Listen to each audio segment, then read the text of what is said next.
So I grew up in Astoria. It's a small neighborhood in Queens where a lot of Greek immigrants settled, amongst whom were my parents. And there's a small martial arts dojo that I used to go to on weekdays and Saturdays.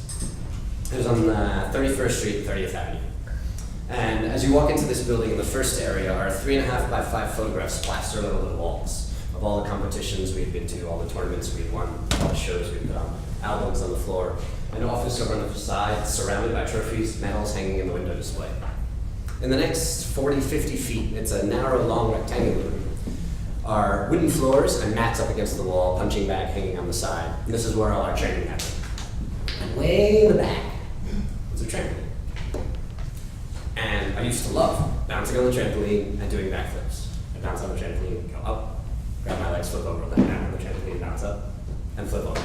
On one particular Saturday, I was doing this on the trampoline, and then I crept over onto the floor and stood on the floor.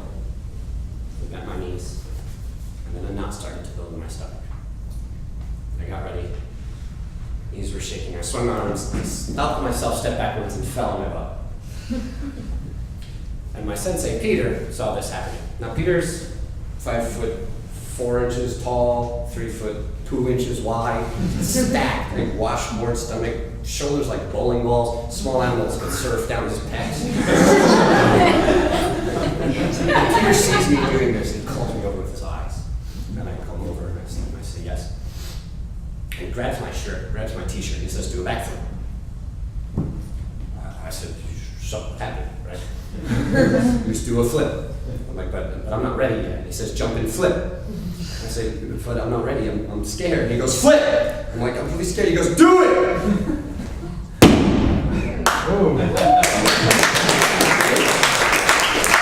And then Peter's roar turns into a gentle hum. And he says, don't look at me, I was just holding your t-shirt. Maybe a year later, I was walking in Central Park. It was my first date with my girlfriend, Chelsea. And we had just seen a movie, something with Mandy Moore, A Walk to Remember. Anyway, I remember because my friend Frank was talking about how predictable chick flicks are, and how unpredictable women are. Walking down the path, I had my arm around Chelsea, and her friend Natasha's there. We were planning on hooking them up. And anyway, all this is happening, she steps on a pile of shit. Like from the horse carriages around Central Park. And she's like stomping on the grass trying to get her foot up. And Chelsea looks at her points and starts cracking up. And Chelsea snaps. Sorry, Natasha's looking at her, pointing, laughing at her friend. And Chelsea snaps. You bitch! Always treat me this way. I can't believe it. She stomps off the path onto the grass and leaves. And I start following her. A few moments later, she notices I'm following her. She says, stop following me. No, I'm not going to abandon you. She says, you're not abandoning me. And she sits on a park bench. And I sit down next to her. I put my arm around her. She leans her head on my shoulder and dries. And I kiss her on the forehead. Tell her everything's going to be okay. And we join our friends again. We go and have some pizza, and they drop us off at the train. And the next day, I help on name check. And Chelsea says, hey, honey. She goes, hi. What's up? How are you feeling? She says, listen, we need to talk. Okay. And she says, I really think we should just be friends. Oh. Did you just break up with me on AIM? Backspace.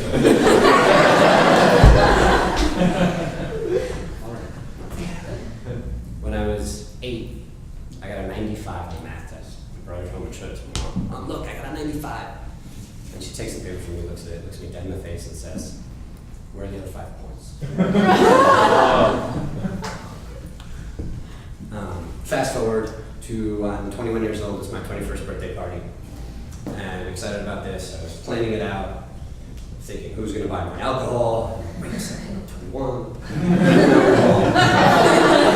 I got a bottle of 151.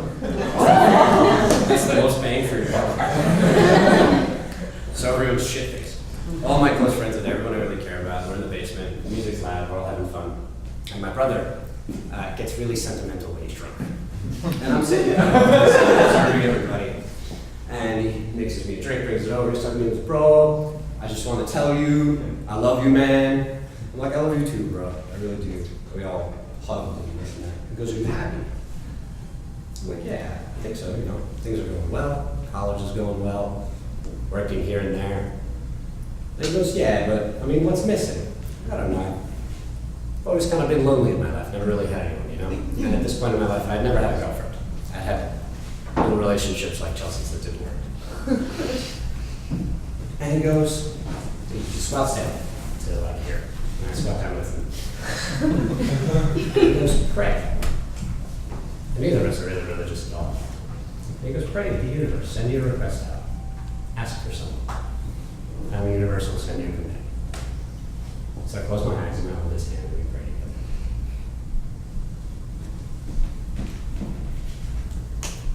6 months later, 8 months later, I'm lying down, my girlfriend's lying down on top of me, her name's Rachel.